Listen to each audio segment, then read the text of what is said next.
Washington, D.C. What is that like? My team and I, my research team, we were tasked with answering a lot of the questions that you probably have in the room today and what I've heard throughout the conference.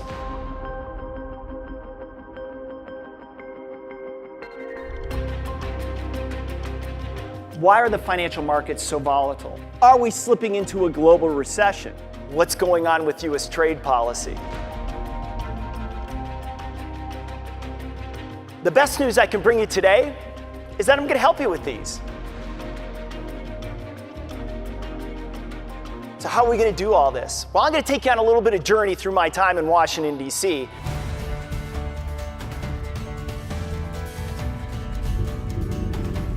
Here I am. I'm the Chief Market Intelligence Officer for the United States government. I have a team of researchers, about 30 researchers, larger than almost any other bank, and I've got access to the best information on the planet. So what did I do to organize that? I started a podcast.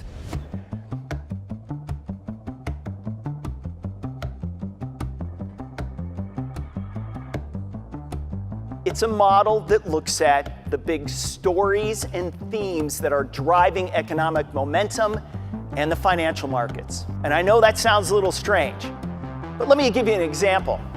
Housing prices can only go up. Gold is the safest investment. Bitcoin is going to take over the world. So this is what we're going to try to shoot for. This is what we're going to try to recognize, understand, and then hopefully get a glimpse into the future, what they can tell us.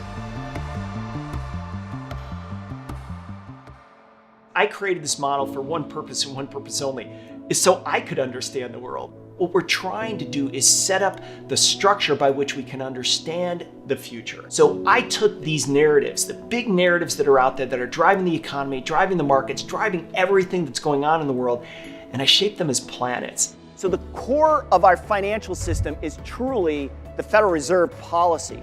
These are the guys that set interest rates for the entire economy. Next up is U.S. domestic policy. Think of this like trade and tariffs and fiscal spending and taxes. It's smaller than the sun, but still has a really big pull. And then finally, technology. Think of that like the moon, right? Much smaller, but still has an impact across these different planets and certainly has an impact on the economy and on the markets. What's powerful is moving that model through time and how it's evolved and how it's impacting the economy and specifically their sector. And the big payoff, of course, is what it will do in the future. We really try to change the perspective that companies have about this uncertainty, about risk, in a way that gives them confidence to move forward and act upon these opportunities. Don't get turned off by politics that are going on right now. You need to know what these policies are so you can plan for them and be able to take advantage of them.